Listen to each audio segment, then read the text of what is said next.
How much discipline does it take with obviously Mahomes running around so much and this team basically being, like you said, same team even though they're on two?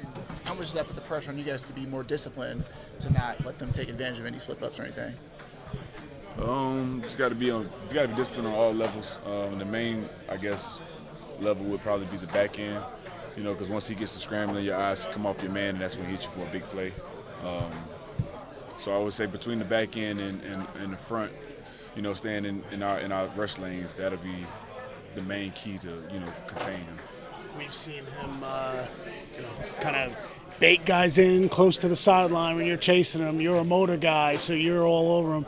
You extra prepared for that this week to know when it's good to lay him out and when it's good to just let him tiptoe out, or is that just one of those things you got to see how it plays out? It's just a feel thing,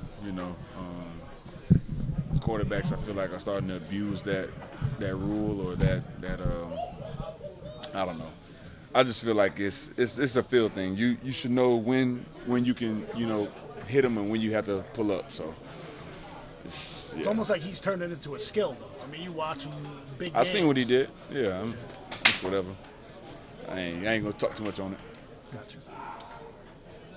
Ron, what are you seeing from Dex these first two games? His first two games back in a long time. The first game I feel like he was just getting back under himself. The second game I really seen, Dex, but he's still demanding the same amount of attention. That'll never change. But he's definitely getting back into his groove. Like I could definitely see Dex getting back to Dex. So. How hard is it to get an interior guy like that one-on-ones? How hard is it? Because it's a lot easier to double guys on the interior. They double him almost every play. Mm-hmm. How hard is it for a guy that plays that kind of spot? Is it just sort of his reality? He's got to learn how to deal with it, or can there be things designed to get him that? It's things that can be designed for, but all in all, if he lines up there, they still have the power to say that we're going to slide to Dex. So it's a little bit of both worlds. It's kind of his reality, and it's kind of, certain ways we can set up and dictate the slide. But other than that, I mean, Dex know Dex know what he's been through and what he got to deal with, and he's had much success with it. So it's just a matter of time. Does it put it on you guys then that if they're doubling him, you guys got to make him pay for having to put four hands on him?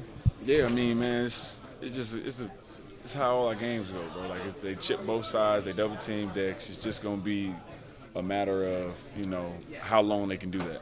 You can't do that all game. So at some point you got to get guys out in routes, and at some point you got to not slide the Dex just due to the scheme of things. So it's all in football knowledge. Does that make up then? Or does it make up for when you say you get your pitches to hit, so to speak? You got to hit them because Yeah, Dex know he got limited. He got limited amount of opportunities to get a one-on-one. So he takes advantage of them as soon as he gets it. But it goes for all you guys, though, right? I mean it does, but just him speaking more on him because the question was dictated towards him. Sure. And the fact that he has less one-on-ones than most of us.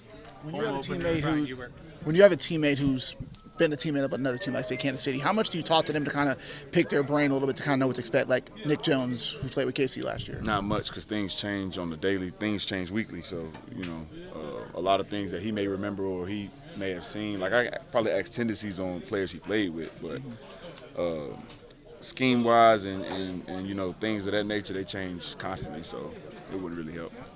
You were pretty honest in the training camp about wanting to take your game to another level this year. Do you feel like you've done that through two games? Yeah, I feel like it's been good, but there's still a lot of meat on the bone. Still, I left a sack on the field last week. I had a clean one with Dak. He kind of brushed it off or whatever. So, just making sure I hone in and make sure I finish those plays. That'll keep taking my game where I want it to be. You mentioned, you should have had Dak once. You kind of showed you. I mean, with a guy like Mahomes, is it imperative to not let any of those get away? Because, when it happens with him, he almost always makes the team pay. Mm-hmm. Yeah, he can hurt you. But it's more personal than dealing with him, though. I just want to finish those plays because that's what the team needs and that's what I want. So, how long does it take to put Sunday away? and how the game ended. And A day. they, in that time frame, are you one of those guys who looks and says, "Oh, we could have done this, we could have done that," to help you, or is it just a waste to even talk about how you could have attacked differently? Maybe you would have approached it differently. You definitely go through the film and say what you could have done, and you want to apply that to the next game.